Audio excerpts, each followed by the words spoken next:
Ce matin, c'est encore un homme qui fait la manchette des quotidiens israéliens.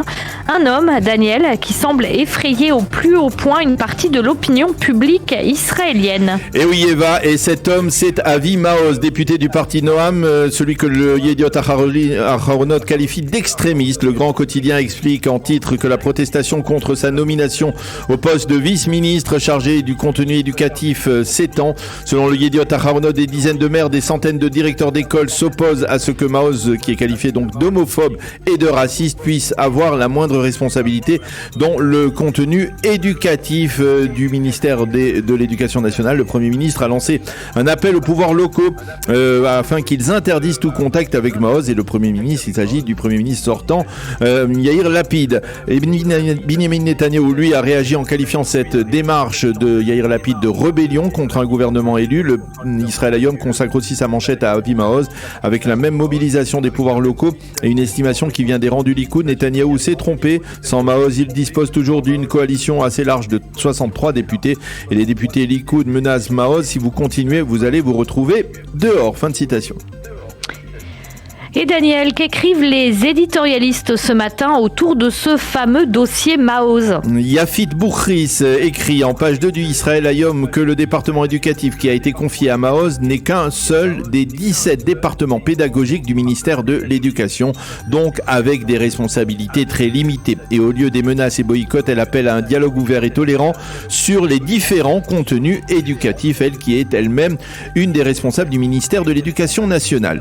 Pour David Peretz, toujours sur le plan éducatif, la décision de confier à Maoz ce département ne va rien changer, mais celui qui croit que Maoz va réussir à imposer la moindre clause de son approche rétrograde se trompe et prouve qu'il ne connaît pas les méandres du ministère de l'Éducation nationale israélien. Dans le Yediot Aharonot, Rotem Isaac écrit « Avi Maoz ne touche pas à nos enfants » et elle affirme que les Israéliens ont toléré beaucoup, comme la hausse du coût de la vie, l'effritement des institutions, mais qu'ils n'accepteront pas que l'on puisse toucher à l'éducation nationale, l'éducation de leurs enfants.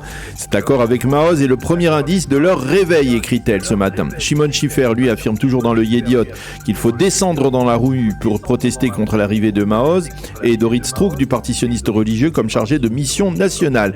Gour Megiddo dans le Haaretz écrit que d'abord la droite a ciblé les tribunaux, ensuite elle a ciblé la presse et les médias, et maintenant avec Avi Maoz, elle cible les LGBT et les femmes. Et comme c'est le cas depuis maintenant chaque matin depuis un mois, le Haaretz publie une série d'éditoriaux tous plus ultra radicaux les uns contre les autres, comme les autres, que contre la formation de la future coalition gouvernementale et l'idéologie des partis qui vont la former.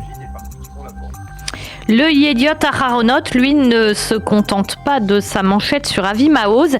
Il attaque ce matin sur un autre point historique, celui-ci, Binyamin Netanyahou. Oui, Nadav Eyal a consulté la page Facebook du futur Premier ministre, et il y a remarqué un récent post dans lequel Binyamin Netanyahou relate que lors de la Seconde Guerre mondiale, lorsque des voix se sont fait entendre sur l'étendue de la Shoah contre le peuple juif et que le président américain Roosevelt a pris connaissance de l'existence d'Auschwitz, certains lui ont demandé de bombarder les voies ferrées. Roosevelt aurait alors répondu « Over my dead body, je ne risquerai pas la vie d'un seul pilote américain pour cela ». Nadav Eyal cite le professeur Yehuda Bauer, expert de renommée mondiale sur la Shoah, qui affirme que le président américain n'a jamais tenu de tels propos et que ce dossier n'est jamais arrivé sur la table de Roosevelt. Le professeur Michael Birnbaum, un autre expert de la Shoah, affirme la même chose. Si Roosevelt avait tenu de tels propos, nous l'aurions su. Et ces experts d'affirmer que Binyamin Netanyahou module l'histoire à sa manière, je les cite, comme il l'avait fait lorsqu'il avait prétendu que c'était le grand moufti de Jérusalem qui avait été l'inspirateur de la solution finale. Le Israël Hayom se fait ce matin l'écho d'une enquête d'envergure qui prouve que la confiance des Israéliens envers leur système juridique est au plus bas. Oui, selon les résultats de cette enquête, la confiance des Israéliens envers leur système juridique a baissé de 30%, de 30 points en 30 ans, c'est-à-dire depuis le début de la révolution juridique menée par l'ancien président de la Cour suprême, le juge Aaron Barak. En d'autres termes, l'activisme juridique prôné par Barak effrite la confiance de l'état de droit en l'état de droit des Israéliens. Les enquêteurs, tous Des chercheurs de l'Université hébraïque de Jérusalem estiment que si les prérogatives de la justice sont élargies, cela risque de remettre en cause plus encore l'indépendance de l'échelon juridique. Les enquêteurs estiment que les résultats de leur enquête donnent tort à Aaron Barak et raison à son prédécesseur, le juge Moshe Lando, ancien président de la Cour suprême, qui avait mesuré il y a plus de 30 ans les dangers de ce que l'on appelle en Israël l'activisme juridique. Les quotidiens israéliens reviennent sur l'incident qui s'est produit vendredi au carrefour de Hawara dans le nord de la Samarie. Oui, un officier des gardes-frontières israéliens a en effet neutralisé vendredi un terroriste palestinien qui venait de poignarder le chauffeur de cette Jeep.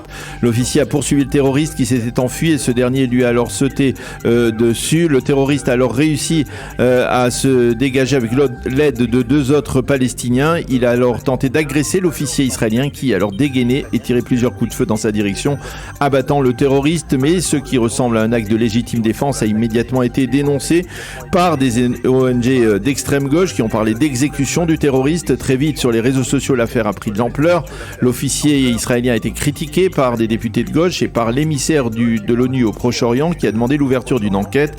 Le ministre de la Défense Benny Gantz et le patron de la police Kobi Shabtai ont défendu l'officier et ont affirmé qu'il avait agi exactement conformément aux ordres. Et puis nous terminerons par le Israël Hayom qui fait état d'un regain d'antisémitisme net aux États-Unis. Oui, selon Ariel Kahana, le correspondant diplomatique du quotidien qui était récemment aux États-Unis, l'antisémitisme est en passe de conquérir même le mainstream américain et pas seulement les extrêmes.